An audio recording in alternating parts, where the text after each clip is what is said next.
Ducktales, 20 years later, Chapter 12.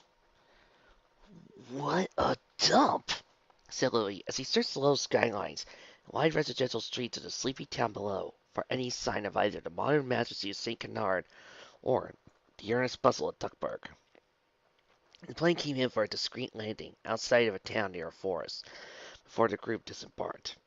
Huey, Dewey, and Louie, Abigail, Jose Carioca, and his three nieces all stood at the edge of the woods, looking at a distant vision of houses and low, blocking buildings. Huey smiled and waved his hands off to the distance. "Welcome," he said, "to Musta Calusta." "Why?" asked Louie, his obvious disdain for such a town showing through his face. "Why are we here?" Huey smirked and gave vent to her. "Well, Louie, Musta is a small, mostly suburban and rural city of middling population of a few hundred miles outside of Duckburg. Despite its former rank as the capital of Calosa near the turn of the century, it never had nearly the growth of potential that Duckburg or St. Canard did. Indeed, once Uncle Scrooge turned Duckburg into an industry town, it quickly left Lewiston in the dust. Today, it's mostly known for some famous crime that happened here about 50 years ago. Rosalina, coming up behind Huey and batting her eyelashes, asked, "What's happened?" Huey blushed. Eyes swung around to look at the girl's uncle/father as apologetically as possible. For his part, Jose only wore an amused expression. It was this case, see? This mysterious masked man called the Blot operated a crime wave here that extended all the way out to Duckburg. It's apparently some sort of crazy hypnotist or something. Huey began to walk and talk towards the edge of town. Some private detective working with the police finally took him down. Something like Mortimer, Maury, something like that. Darkwing, passing the meandering Huey, took the side of the story. "We're here because it's the last place anyone will look. Houston is just one of those towns where nobody goes and everyone's from." She looked over her shoulder and towards Louie. "Perfect for our purposes." Louie smiled and breathed in. "Well, the air is much clearer than I'm used to. It's a nice place. Didn't your Uncle Donald live here for a while?" Huey grunted. "Who cares about that?" Levy opened her mouth to answer, but Louie shook his head towards her. She took the hint and quieted it down, walking alongside Dewey, who was still looking around furiously. "Where's this office you got for us, Huey?" Huey pricked up. "It's an old office near the center of town, in a historic district. I think you'll like it, Dewey." The door creaked open, spreading a small yet bodacious wave of dust to cascade across the floor. In the frame, the large Scrooge stood, with Huey, Dewey, and Louie at the front. "What a dump!" said Louie, raising a single eyebrow. The room was dark and dry, with a gray haze that seemed to settle over everything.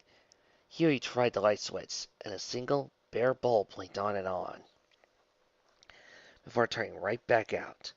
From what they could see, there was a small desk, a ratty old couch, and a big empty shelf. "A good place as any," said Darkwing, blowing past the three brothers and stepping into the room, kicking up small clouds as he walked. "I really like it, huh?" said Dewey, sideways glanced towards Huey. "Of course," Huey said with a smirk, before making his own way to the room. "It was cheap." "Oh." Dewey looked around once again, this time with a much more appreciative light. "A fixer-upper." Louie stomped in after Darkwing sat on the couch, followed by the rest of the group. "So, what now?" Darkwing placed her hands on her hips, said, "Now, I'm gone." Dewey nodded, sitting with the wooden chair behind the desk, and started seeing the errand for office supplies. "Right. You go into Duckburg and search for proof of Ferret's guilt. We'll stay here and CLACK! The chair collapsed underneath him, and Dewey seemed to disappear behind the desk. After a moment he continued his speech, as if he never stopped. "We'll stay here, lay low." A sly look towards Louie, Huey said, "What about the Green Phantom guy? Do we know what he's doing?" "Don't know, don't care," answered Dewey, climbing back from where he had fallen, before Louie could speak. "I altogether still don't trust the Phantom." "I'm sure the feeling's mutual." "Regardless," continued Darkwing, "you stay here. I'll be back as soon as I get something useful." So he walked over to the window, skirting without another word. The rest of the gang slowly made themselves comfortable in the dusty room. As the Duck boys, Webby, Jose sat around and waited, the three girls killed time by digging through the closets and finding, thankfully, a broom and dustpan, as well as a few other interesting items. Anybody who would like to play Monopoly? Said Rosalia, holding out the box. That night, with the room swept up, clean enough to sleep in without sneezing, the entire group slept. On discovering the couch folded out, Huey, ever the gentleman, suggested the four women take it, while the men slept on the floor. Halsey admired Huey's spirit chivalry, but Dewey or Lee, at least their mental chiropractors, didn't quite appreciate the sentiment. Curled up around the floor, their respective coats and jackets for pillows and blankets, were the three boys, while Jose took the hard yet clean desk as one of the sofa cushions. The remains of the game, a close affair ending with a sheer battle of wills between Dewey and Louie for control of the board, sat near the corner of the room. A monument to Dewey's sense of business if the stack of multicolored money on his side of the board had anything to say about it. They never did play Monopoly with Scrooge. He won every time. The room was dark, and all that could be heard was the light snoring of the sleepers. A small movement in the dark, a sound, and a shaded shape began to move through the room, towards the window, being careful not to step on anything or anyone. The window opened with the moan of old wood slaying against old wood. The shape moved out, backlit by the moon in the sky, before it disappeared up the roof. However, a single pair of eyes were open enough to catch this, before narrowing in suspicion and anger. Dewey tried to drift off to sleep, but visions of the green phantom sneaking out over your playing field in his head. Houston, are so different from the other towns and cities he's gotten used to over the past year or so. At night, it truly sleeps.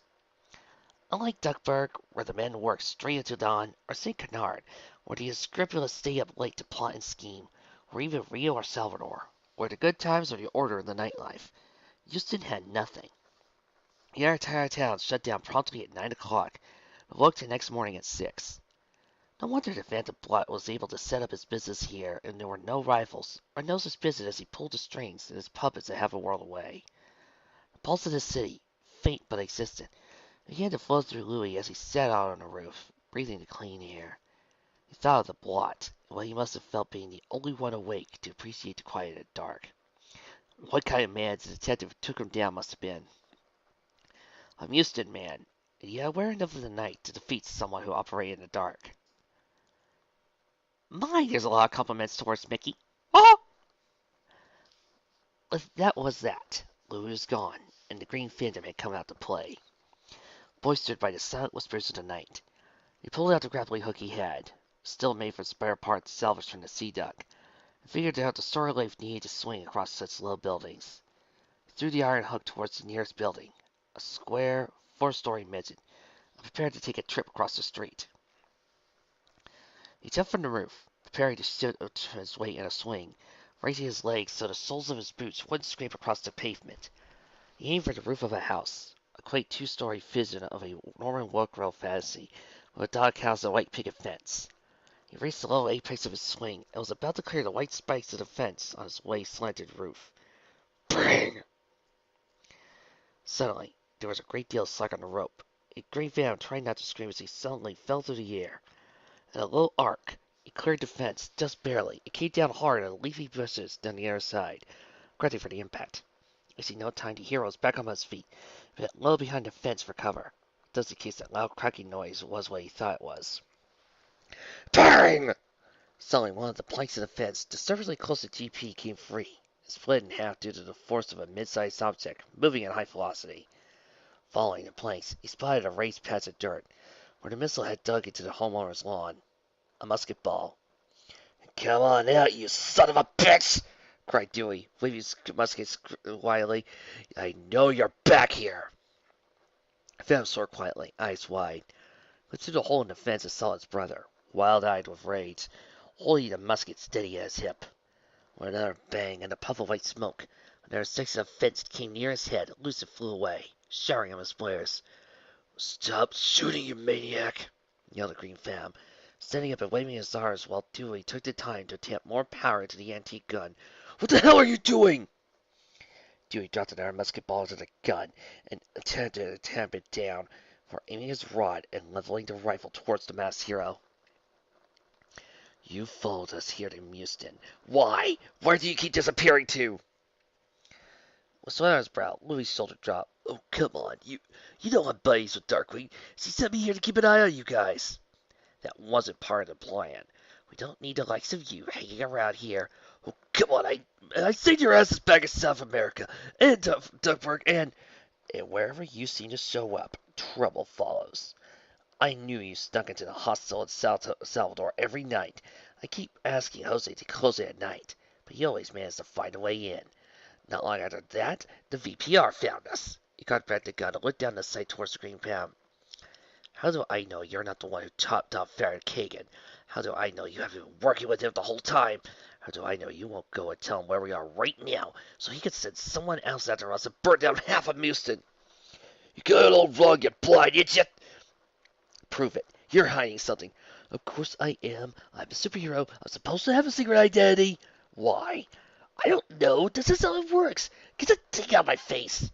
Not until you take off the mask. I wasn't going to say anything, but damn!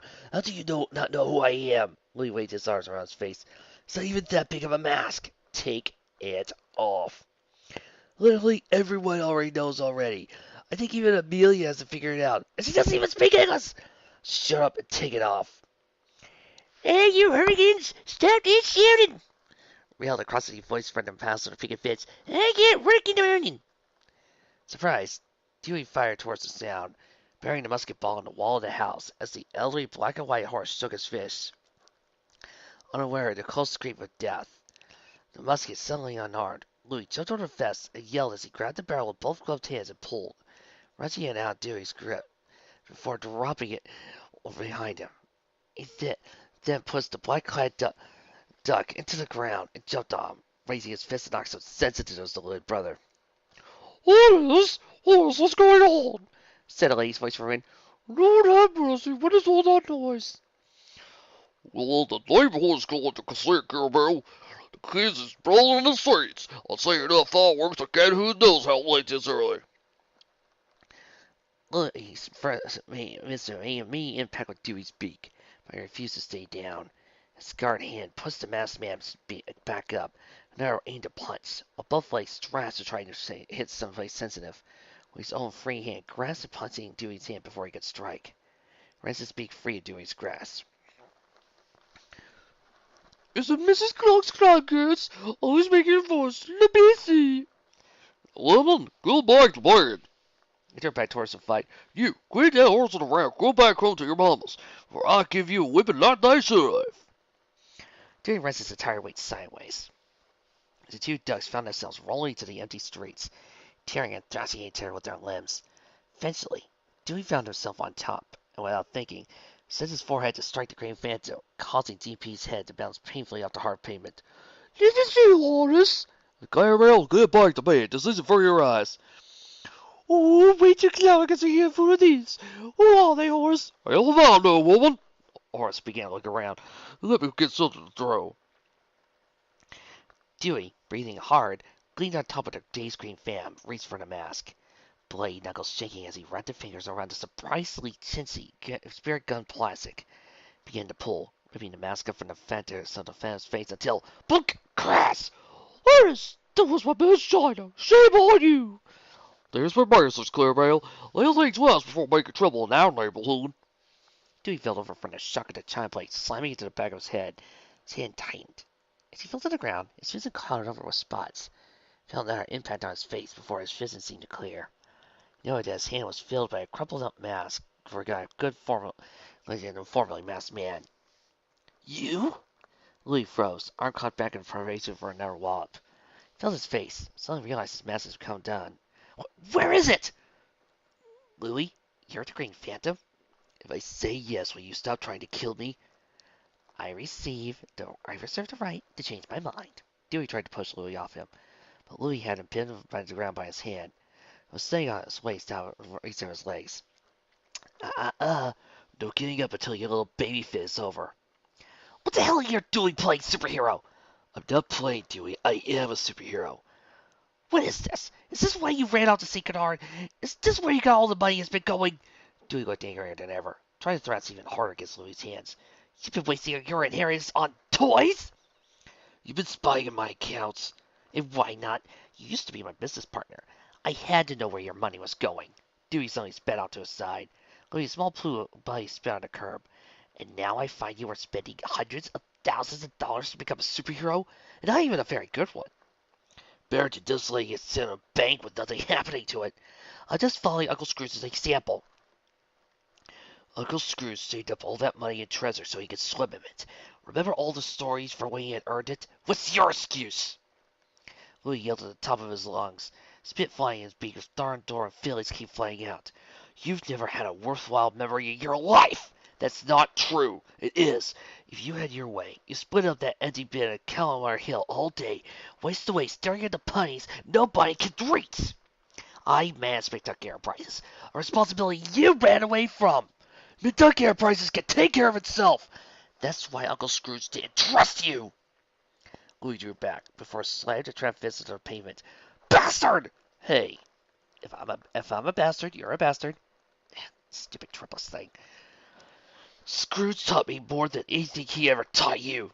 You learned silly root tricks. I learned the business. If you had your way, you give the entire business away to some tyranny. I learned to have principles. I learned that even if nobody likes you or what you stand for, you still keep going. Damn what they think.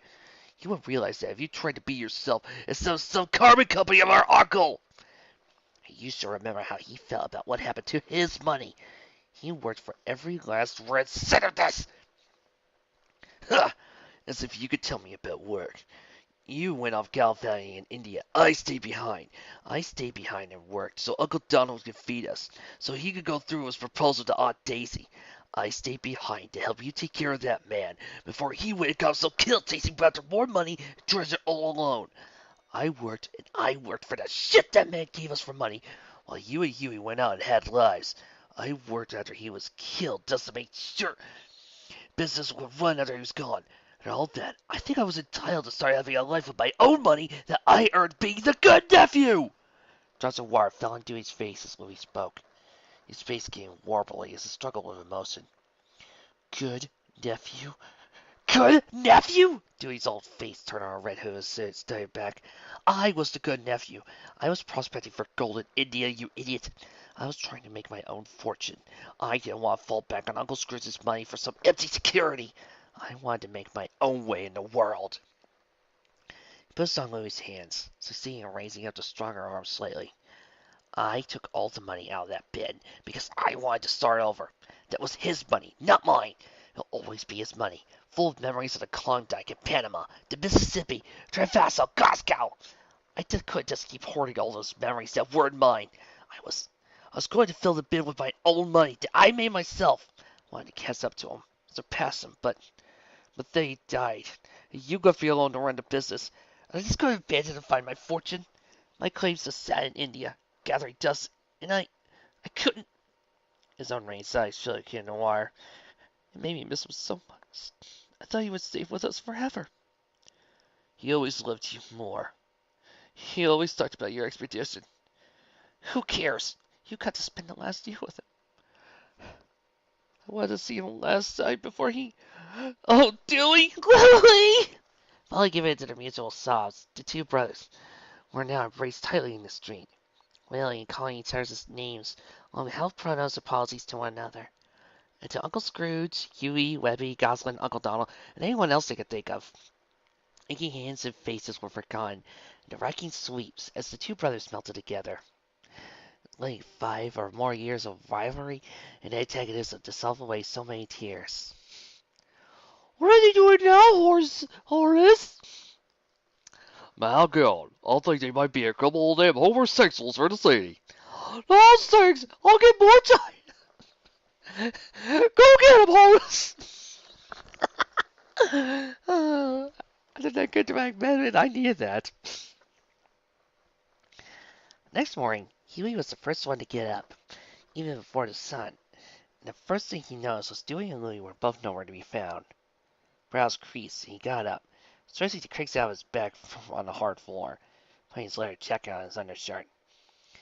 Quietly, he walked up towards the door to the little musing office and stepped into the hall, figuring his brothers might be somewhere planning something.